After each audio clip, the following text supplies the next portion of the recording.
আমি মনে করি প্রতিটা মেয়েরই স্বাবলম্বী হওয়া উচিত।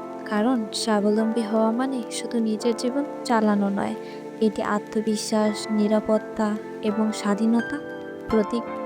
একজন স্বাবলম্বী মেয়ে নিজে কিছু করতে পারে, নিজের সিদ্ধান্ত নিতে পারে এবং কখনো সহজে অবহেলায় পড়ে না। স্বাবলম্বী মেয়েরা শুধু নিজের জন্য নয়, পরিবার, সমাজ এবং পরবর্তী প্রজন্মের জন্য অনুপ্রেরণার উৎস হয়ে ওঠে।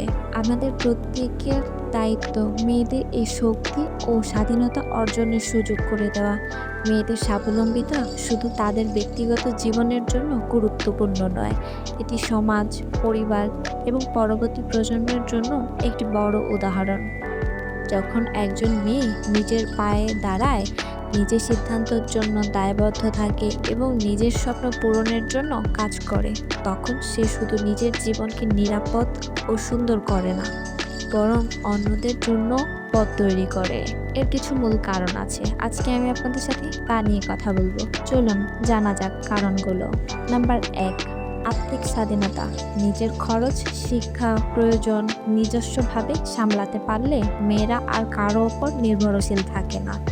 এটি তাদেরকে স্বাধীন করে, আত্মবিশ্বাসী করে এবং জীবনের প্রতিটি পরিস্থিতিতে নিজের পক্ষে সিদ্ধান্ত নিতে সাহায্য করে। নাম্বার 2, নিজের সিদ্ধান্ত নেওয়ার ক্ষমতা। স্বাবলম্বী মেয়েরা জীবনে বড় বড় সিদ্ধান্ত নিজে নিতে পারে, যেমন শিক্ষা, ক্যারিয়ার, জীবনসঙ্গী বা পরিবারের বিষয়। এতে তারা নিজের জীবন নিয়ন্ত্রণ রাখতে পারে এবং কোনো পরিস্থিতিতেই ভীত বা অনিয়মপূর্ণমূলক হয় না। নাম্বার 3, আত্মবিশ্বাস ও নিরাপত্তা। নিজের দক্ষতা, শিক্ষা এবং অর্থ থাকলে মেয়েরা যে কোনো সমস্যার মোকাবেলা করতে সক্ষম হয়। এটি তাদেরকে মানসিকভাবে শক্তিশালী করে তোলে এবং অন্যরা সহজে তাদের অবহেলা করার সুযোগ পায় না। নাম্বার 4, সমাজে সমান মর্যাদা। স্বাবলম্বী নারীর প্রমাণ করে যে তারা শুধু সাহায্যের জন্য নয়, নিজের যোগ্যতা, পরিশ্রম, স্বপ্ন পূরণের ক্ষমতা এগোতে পারে। এটি সমাজে যে কোনো মর্যাদা ও সম্মান অধিকার নিশ্চিত করে। নাম্বার 5, নিজে কিছু করার ক্ষমতা। সবসময় চরম পরিস্থিতি বা সম্পূর্ণভাবে নাম্বার 5, নিজে কিছু করার ক্ষমতা। সবসময় চরম পরিস্থিতি বা সম্পূর্ণ ভালো অবস্থা অপেক্ষা করার দরকার নেই। স্বাবলম্বী মেয়েরা নিজের সমস্যা সমাধান করতে পারে, নিজের জন্য নতুন সুযোগ তৈরি করতে পারে এবং নিজের জীবনকে প্রগতিশীলভাবে গড়ে তুলতে পারে। নাম্বার 6, পরিবার ও সমাজের উন্নতি। স্বনির্ভর মেয়েরা শুধু নিজের জন্য নয়, পরিবারের জন্য উদাহরণ হয়ে ওঠে। তাদের উদ্যোগ ও সচেতনতা পরিবারের উন্নতি এবং সমাজের ইতিবাচক পরিবর্তন ঘটায়।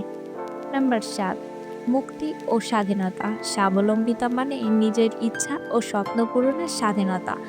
এটি মেয়েদেরকে আত্মমর্যাদা, আত্মবিশ্বাসী এবং সুখী জীবনের পথ দেখায়। নাম্বার 8, সৎ ও শক্তিশালী চরিত্র গঠন। নিজের পায়ে দাঁড়িয়ে জীবনের প্রতিটি চ্যালেঞ্জ মোকাবেলা করলে মেয়েরা আত্মনির্ভর, ধৈর্যশীল, সাহসী এবং দায়িত্বশীল হয়ে ওঠে। এটি তাদের ব্যক্তিত্বকে সমৃদ্ধি করে। নাম্বার 9, সমাজের অনুপ্রেরণার উৎস। একজন স্বাবলম্বী নারী শুধু নিজের জন্য নয়, অন্য মেয়েদেরও অনুপ্রেরণা দেয়। তারা প্রমাণ করে যে মেয়েরা যে কোনো ক্ষেত্রেই পিছিয়ে নয়, বরং সক্ষম, শক্তিশালী এবং সাফল্য অর্জনের যোগ্য এবং দায়িত্বশীল হয়ে ওঠে। এটি তাদের ব্যক্তিত্বকে সমৃদ্ধি করে। সবশেষে মেয়েরা যখন স্বাবলম্বী হয়, তারা কেবল নিজের জীবনকে নিরাপদ ও সুন্দর করে না, বরং পরিবার, সমাজ এবং পরবর্তী প্রজন্মের জন্য শক্তিশালী উদাহরণ তৈরি করে। একজন স্বনির্ভর নারী মানে শক্তিশালী, সাহসী এবং অনুপ্রেরণামূলক নারী। তাই প্রতিটা মেয়েরই দরকার স্বাবলম্বী হয়ে ওঠা। তবে স্বামী, সমাজ, পরিবার কারো কাছে অবহেলার পাত্রী হবে না। যদি ভিডিওটি ভালো লেগে থাকে তাহলে চ্যানেলটিকে সাবস্ক্রাইব করে একটি লাইক দিয়ে পাশে থাকবেন। এরকম আরও ভিডিও পেতে অপেক্ষা করবেন। ধন্যবাদ।